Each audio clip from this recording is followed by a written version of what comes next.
नमस्कार, मैं हूं खुशबू पांडे। स्वागत है आपका हमारे खास कार्यक्रम जनता सरकार, जिसमें हम बात करेंगे सत्ता के सिंहासन से लेकर जनता के सरोकार तक। साथ ही हम आपको बताएंगे प्रदेश सरकार की हर उस योजना के बारे में जिनका सीधा संबंध हरियाणा के जनता से।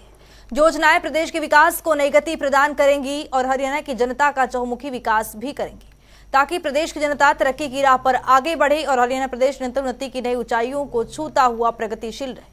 तो अगले 30 मिनट तक बने रहिए हमारे साथ और देखते रहिए जनता सरकार।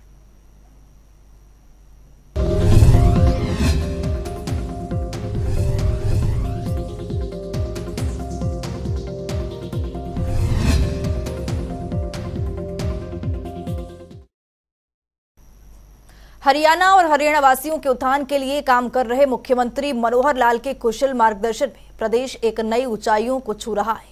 इसी कड़ी में मुख्यमंत्री मनोहर लाल ने आज संत कबीर कुटीर पर कुरुक्षेत्र लोकसभा क्षेत्र के जनप्रतिनिधियों और प्रबुद्ध नागरिकों से सीधा मंत्रणा की है। देखिए हमारी इस खास रिपोर्ट के जरिए।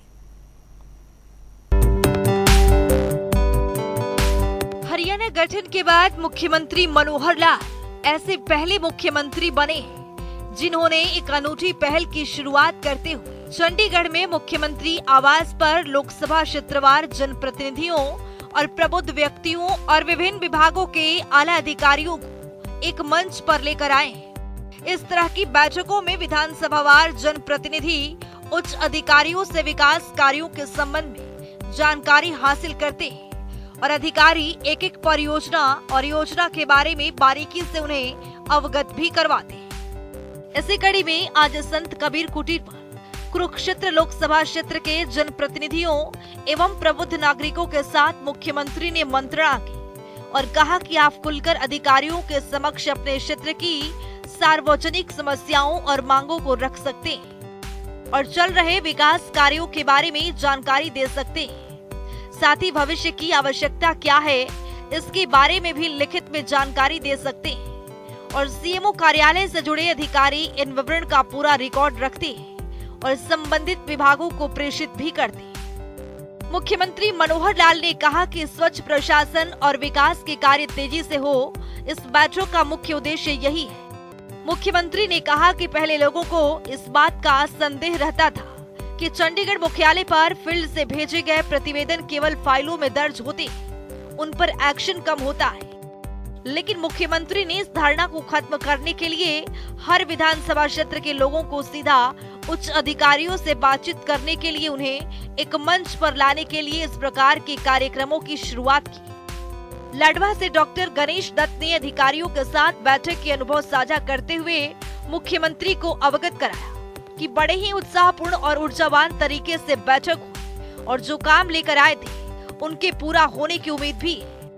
उन्होंने कहा कि आपकी कथनी और करनी में कोई अंतर नहीं है। मुख्यमंत्री के मंत्रणा बैठक में सभी जनप्रतिनिधियों और प्रबुद्ध नागरिकों को अपनी बात रखने के लिए पूरा समय देते हैं। इसके लिए उन्होंने लगभग 2.25 घंटे का समय निर्धारित किया हुआ है। इस दौरान एक लोकसभा क्षेत्र में पड़ने वाली 9 विधानसभा क्षेत्रों के जनप्रतिनिधियों और प्रबुद्ध नागरिकों और उच्च अधिकारियों का एक एक ग्रुप बनाकर बातचीत की जाती है और हर ग्रुप को 15-15 मिनट का समय मिलता है। मुख्यमंत्री के इस प्रशासनिक प्रबंधन की पहल का फील्ड से आने वाले हर व्यक्ति कायल है कि किस प्रकार मुख्यमंत्री हर व्यक्ति को अपनी बात रखने का अवसर देते हैं। अब तक मुख्यमंत्री 8 लोकसभा क्षेत्रों को कवर कर चुके हैं, जिसमें आज कुरुक्षेत्र 9वां लोकसभा क्षेत्र था। इस प्रकार 81 विधानसभा क्षेत्रों से जुड़ी समस्याओं को उच्च अधिकारियों ने सीधा सुना है। अगले सप्ताह सिरसा लोकसभा क्षेत्र के जनप्रतिनिधियों और प्रबुद्ध नागरिकों से मुख्यमंत्री बातचीत करेंगे। इन बैठकों के सफल आयोजन के बाद मुख्यमंत्री ने लोगों की मांग पर ये निर्णय लिया है कि इस प्रकार की बैठकें साल में कम से कम 2 बार आयोजित करवाने का प्रयास किया जाएगा, जिससे जमीनी स्तर पर योजनाओं के क्रियान्वयन और आम जन से फीडबैक लेने की समुचित प्रक्रिया सुव्यवस्थित तरीके से हो सकेगी। इसके साथ ही पहले की बैठकों में रखी गई बातों पर हुई कार्यवाही के बारे में भी समीक्षा की जाएगी। इस अवसर पर महिला एवं बाल विकास राज्य मंत्री कमलेश ढांडा, मुद्रण एवं लेखन राज्य मंत्री सरदार संदीप सिंह, विधायक सुभाष सुधा, हैफेड के चेयरमैन कैलाश भगत, पशुधन विकास बोर्ड के चेयरमैन धर्मवीर मिर्जापुर, पूर्व सांसद कैलाशो सैनी, पूर्व विधायक डॉक्टर पवन सैनी, पूर्व विधायक ईश्वर सिंह पलाका, स्वास्थ्य एवं परिवार कल्याण मंत्री विभाग के अतिरिक्त मुख्य सचिव डॉक्टर जी अनुपमा, विकास एवं पंचायत विभाग के अतिरिक्त मुख्य सचिव, मुख्यमंत्री के राजनीतिक सलाहकार बीबी भारती, ओएसडी जवाहर यादव, भूपेश्वर दयाल और सुधांशु गौतम, राजनीतिक सचिव कृष्ण बेदी, महामंत्री रविंद्र सांगवान सहित अन्य अधिकारी उपस्थित रहे। जनता टीवी के लिए चंडीगढ़ से पवन सिवर की रिपोर्ट।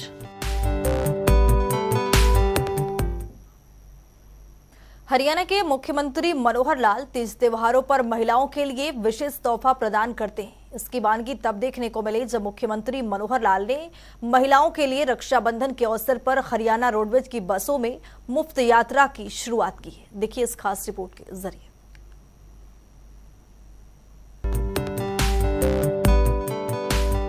हरियाणा की वर्तमान सरकार महिलाओं के लिए रक्षाबंधन के मौके पर एक बड़ा तोहफा देने का ऐलान किया है। दरअसल रक्षाबंधन के अवसर पर हरियाणा रोडवेज में महिलाओं के लिए यात्रा निशुल्क रहेगी। इन सब की जानकारी हरियाणा के परिवहन मंत्री मूलचंद शर्मा ने देते हुए बताया कि सरकार ने महिलाओं को एक बड़ा तोहफा दिया है। हरियाणा परिवहन की बसों में इस वर्ष भी मुफ्त यात्रा सुविधा देने का निर्णय लिया गया है ताकि बहनें अपने भाइयों के घर जाकर राखी बांध सके। तो चलिए अब ग्राफिक्स पर नजर डालते हैं। रक्षाबंधन के मौके पर महिलाओं को हरियाणा सरकार ने तोहफा दिया। मनोहर सरकार में त्योहारों पर महिलाओं को मिल रहा तोहफा। हरियाणा रोडवेज में महिलाओं के लिए निःशुल्क यात्रा रहेगी। 29 अगस्त को दोपहर 12 बजे से निःशुल्क यात्रा की शुरुआत होगी। 30 अगस्त रक्षाबंधन के दिन मध्यरात्रि 12 बजे तक यात्रा रहेगी। महिला के साथ 15 साल तक के बच्चे का भी नहीं लगेगा किराया। हरियाणा रोडवेज में महिलाओं को मुफ्त यात्रा मिलने पर मूलचंद शर्मा ने मुख्यमंत्री मनोहर लाल का आभार व्यक्त किया है। मैं प्रदेश के मुख्यमंत्री मनोहर लाल जी का धन्यवाद करूंगा। उन्होंने जो राखी पे जो बहनों को फ्री बस सेवा 2 दिन दी है, वैसे तो कहने के लिए 1.5 दिन है, वैसे 2 दिन ही होते हैं। 29 और 30 को जो बसों की जो फ्री सेवा महिलाओं के रहेगी और जो 15 साल का बच्चा उसके साथ है, 15 साल छोटा, वो भी उस साथ फ्री रहेगा और अपने भाई के घर राखी बांधने का काम, राखी बांधने जाएंगे। उसका आना और जाना हरियाणा रोड की तरफ से प्रदेश के मुख्यमंत्री मनोहर लाल जी ने इसकी राखी पे एक तोहफा दिया है, उपहार दिया है। मैं मुख्यमंत्री जी का भी धन्यवाद करूंगा। इतना ही नहीं, परिवहन मंत्री मूलचंद शर्मा ने बताया कि मुख्यमंत्री मनोहर लाल ने इस उद्देश्य के प्रस्ताव को मंजूरी दे दी है। मूलचंद शर्मा ने कहा कि विभाग की ओर से पिछले कई वर्षों से रक्षाबंधन के मौके पर महिलाओं को मुफ्त यात्रा सुविधा दी जा रही है। इस वर्ष भी पिछले वर्ष की भांति महिलाएं अपने 15 साल तक के बच्चों के साथ इस निःशुल्क यात्रा सुविधा का लाभ ले सकती हैं। स्पेशल डेस्क जनता टीवी। मंत्री मनोहर लाल के कुशल नेतृत्व में प्रदेश एक विकसित राज्यों के रूप में शुमार होता जा रहा है। हरियाणा एक, हरियाणवी एक के मूल मंत्र पर चलते हुए मुख्यमंत्री मनोहर लाल ने सुशासन दिवस के अवसर पर सीएम विंडो की शुरुआत की थी, जो लोगों को खूब रास आई। और सीएम विंडो के बाद मुख्यमंत्री के जनसंवाद कार्यक्रम लोगों को खूब पसंद आ रहा है। देखिए मुख्यमंत्री के विकास कार्यों से जुड़ी खास रिपोर्ट।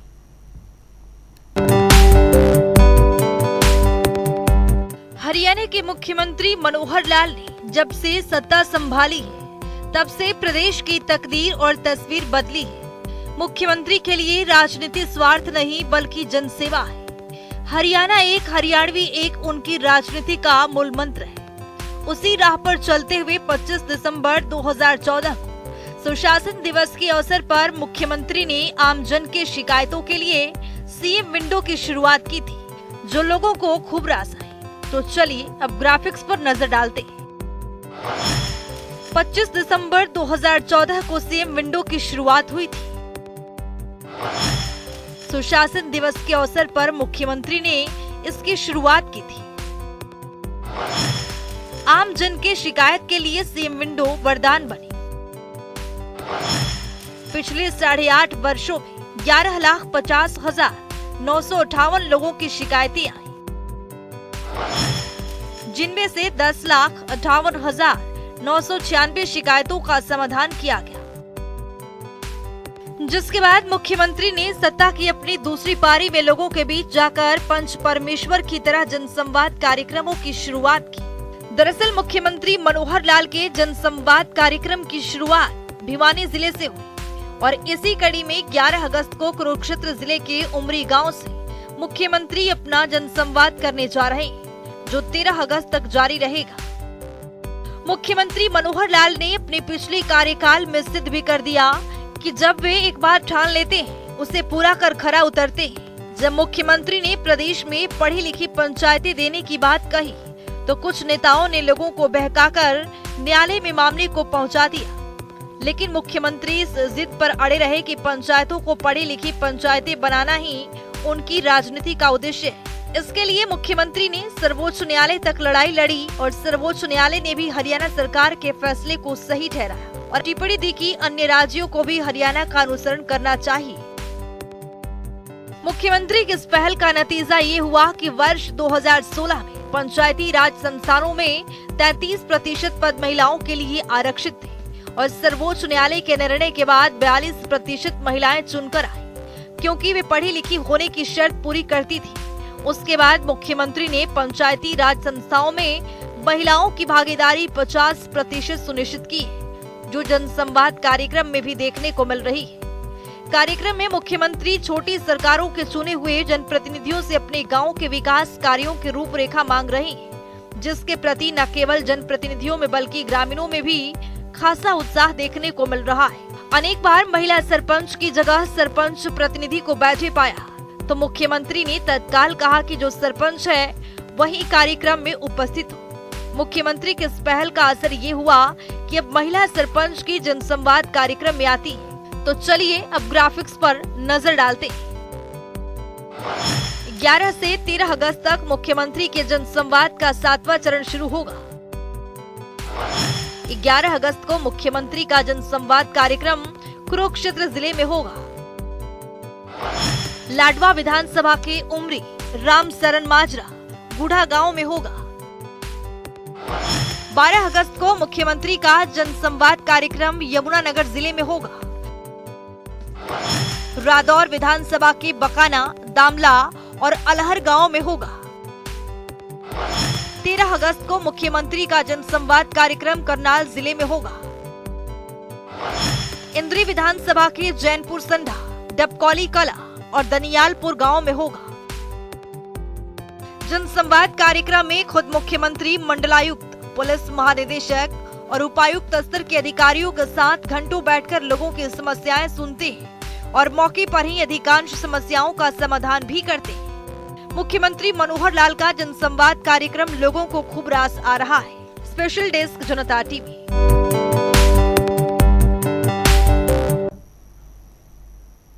हरियाणा राज्य जिसने बागवानी के क्षेत्र में कई उपलब्धियां हासिल की है। यहां के मुख्यमंत्री मनोहर लाल के नेतृत्व में बागवानी विभाग नए आयाम स्थापित कर रहा है और हरियाणा के प्रगतिशील किसान परंपरागत खेती को छोड़कर बागवानी की ओर रुख कर रहे हैं। रिपोर्ट के जरिए देखिए। हरियाणा राज्य जिसका उदय सन 1966 में तत्कालीन पंजाब के सबसे पिछड़े इलाके को मिलाकर हुआ था, लेकिन यहाँ के जुझारू नागरिकों की मेहनत और इच्छा शक्ति के बलबूते हरियाणा राज्य आज देश के समृद्ध राज्यों में अग्रणी। चाहे उद्योग हो या कृषि, हरियाणा राज्य ने हर क्षेत्र में तरक्की अर्जित की है। कहते हैं आवश्यकता आविष्कार की जननी होती है। समय में बदलाव के साथ जरूरतें बढ़ती भी हैं और बदलती भी हैं, लेकिन जब कृषि के क्षेत्र में विविधीकरण की बात करें तो हरियाणा प्रदेश इसमें भी आदर्श स्थापित कर रहा है। परंपरागत खेती में जोखिम और लागत ज्यादा है, तो हरियाणा के मुख्यमंत्री मनोहर लाल के नेतृत्व में बागवानी विभाग प्रदेश के किसानों के लिए नई नई योजनाएं ला रहा है, जिससे किसानों की आय दोगुना ही नहीं बल्कि कई गुना बढ़ रही है और किसानों को बागवानी विभाग के प्रति अटूट विश्वास बन रहा है। इसी के परिणाम है बागवानी के क्षेत्र में हरियाणा राज्य पूरे देश में चर्चा का केंद्र बन रहा है। बागवानी किसानों को प्रोत्साहित करने के लिए हरियाणा सरकार निरंतर कार्य कर रही है। बागवानी विभाग हरियाणा की ओर से किसानों को सशक्त बनाने के लिए पूरे राज्य में 11 उत्कृष्ट केंद्र स्थापित किए गए हैं। ये सभी उत्कृष्टता केंद्र हरियाणा राज्य के किसानों को उच्च गुणवत्ता के पौधे तैयार करके मुहैया करवाने के लिए प्रतिबद्ध है। इसी का परिणाम है कि हरियाणा राज्य के किसान अपनी परंपरागत खेती को छोड़कर जैविक खेती करने की ओर बढ़ रहा है। कृषि विविधीकरण को बढ़ावा देने के लिए हरियाणा की मनोहर सरकार ने पिछले 7 साल में बागवानी विभाग के बजट को करीब 3 गुना बढ़ा दिया है। बागवानी विभाग द्वारा चलाई जा रही योजनाओं का लाभ उठाकर हरियाणा का किसान खुशहाल हो रहा है, जिससे विभाग के प्रति किसानों को विश्वास भी बढ़ रहा है। हरियाणा सरकार की ओर से किसानों को हर योजना का लाभ देने के लिए मेरी फसल मेरा ब्यौरा कार्यक्रम सफलता पूर्वक चलाया जा रहा है। इस कार्यक्रम के तहत साल 2021-22 लगभग 1.29 लाख एकड़ क्षेत्र को पोर्टल पर पंजीकृत किया जा चुका है। हरियाणा सरकार की योजनाएं राज्य के किसानों के लिए लाभकारी साबित हो रही हैं। बागवानी क्षेत्र में अग्रणी हरियाणा राज्य की मनोहर सरकार ने भावांतर योजना लागू की है। इस योजना के अंतर्गत यदि राज्य के किसानों को अपनी फसल मंडी में बेचने पर कम कीमत मिलती है, अर्थात किसानों को नुकसान होता है, तो उसकी भरपाई राज्य सरकार द्वारा की जाती है। इस योजना के तहत किसानों को कृषि में विविधता लाने के लिए प्रोत्साहित किया जा रहा है। बागवानी फसलों पर भावांतर योजना लागू करने वाला हरियाणा देश का पहला राज्य है। तो चलिए अब ग्राफिक्स के जरिए समझते हैं। इस योजना को 1 जनवरी 2018 को लागू किया गया। योजना के तहत 21 बागवानी फसल कवर हुआ। अब तक 5,403 किसानों को 14.12 करोड़ रुपए का प्रोत्साहन।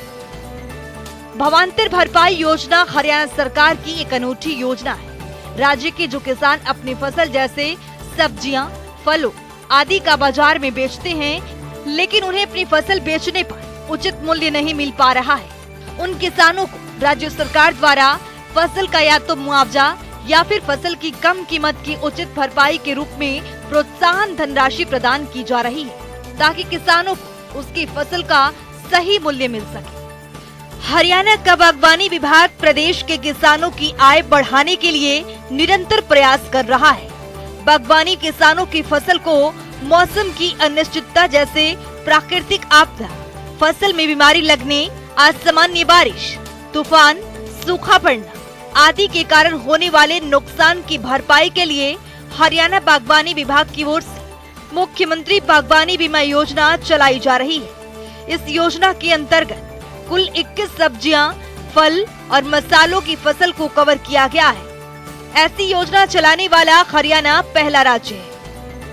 फल की फसल पर 1,000 रुपए का प्रीमियम तय किया गया है। सब्जियों की फसल पर 750 रुपए का प्रीमियम तय किया गया है। फल पर बीमा राशि 40,000 रुपए प्रति एकड़ दी जाती है। सब्जियों पर 30,000 रुपए प्रति एकड़ दी जाती है। बीमा दावों का निपटान करने के लिए बागवानी विभाग की ओर से एक सर्वे भी किया जाता है, जिसके अंतर्गत फसल नुकसान की 4 श्रेणियां 25%, 50%, 75% और 100% में विभाजित की गई है। मुख्यमंत्री बागवानी बीमा योजना में कुल 21 बागवानी फसलों को शामिल किया गया है। बेल वाली बागवानी फसल में मक्खी के नियंत्रण के लिए हरियाणा की मनोहर सरकार फल मक्खी परियोजना चला रही है और फसलों को रोगों से बचा रही है। किसानों को खुशहाल करने के लिए हरियाणा सरकार लगातार प्रगति की ओर अग्रसर है। राज्य सरकार ने फलों, सब्जियों, मिट्टी और पानी में कीटनाशक अवशेष सामग्री की प्रवृत्ति के लिए कीटनाशक अवशेष प्रयोगशालाएं भी स्थापित की जा रही हैं। हरियाणा की मनोहर सरकार ने सिरसा और करनाल में अनूठी कीटनाशक अवशेष प्रयोगशालाएं स्थापित की। वर्ष 2021-22 के दौरान बागवानी उत्पाद मिट्टी और पानी के कुल 2,916 नमूनों का विश्लेषण किया जा चुका है। प्रयोगशालाओं में की गई जांच में उत्पाद के लिए 5.8% नमूनों में कीटनाशक का अवशेष स्तर अधिकतम अवशेष स्तर से ज्यादा पाया गया है। ब्यूरो रिपोर्ट, जनता टीवी।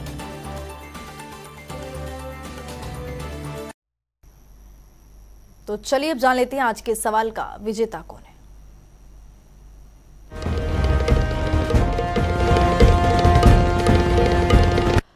तो बात अब आज के विजेता की। जैसा कि आप जानते हैं, हर रोज एक नया सवाल पूछते हैं, सही जवाब देने वाले के नाम और तस्वीर अपने टेलीविजन स्क्रीन पर दिखाते हैं, साथ ही उसको उपहार भी देते हैं।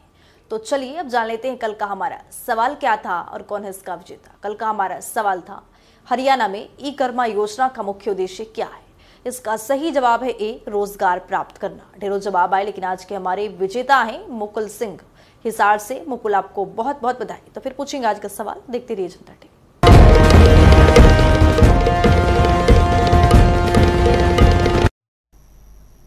तो वक्त हो गया है आज की मुलाकात का। आज की मुलाकात में हम हर दिन नए शख्सियत से आपको रूबरू कराते हैं और उनकी कार्यप्रणाली पर बारीकी से नजर डालते हैं, जानते हैं वो तमाम योजनाएं जो बनी है हरियाणा की जनता के लिए। तो वैसे ही शख्सियत से जनता टीवी ने खास बातचीत की है। इनका नाम है डॉक्टर आशीष।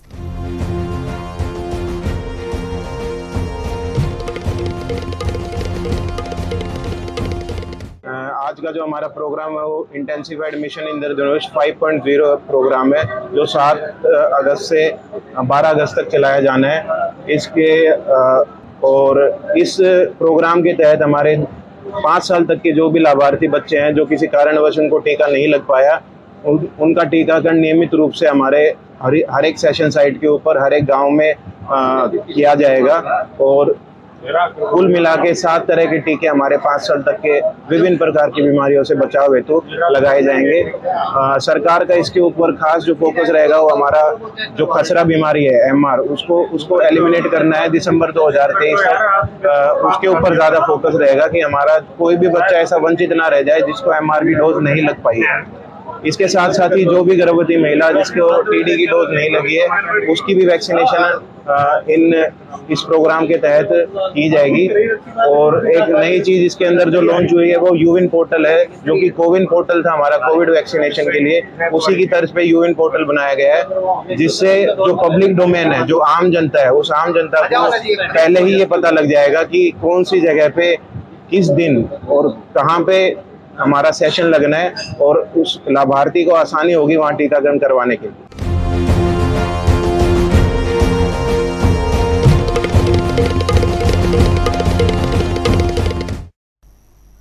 तो चलिए अब जान लेते हैं कि आज के सवाल में क्या पूछा।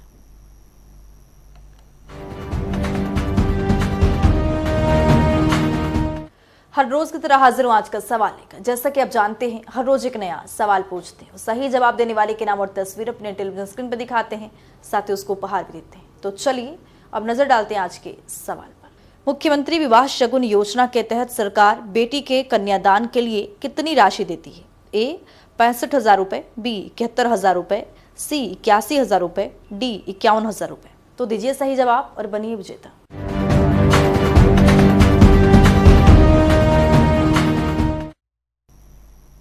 तो इस खास पेशकश के जरिए हमारा उद्देश्य है मनोहर सरकार के मनोरथ को जनता तक पहुंचाना, ताकि प्रदेशवासियों को हरियाणा सरकार की हर एक योजनाओं का लाभ मिल सके। क्योंकि जब प्रदेश की जनता खुशहाल होगी तभी प्रदेश विकास के पद पर तेजी से दौड़ सकेगा। हमारे खास कार्यक्रम जनता सरकार में आज के लिए इतना ही। नमस्कार।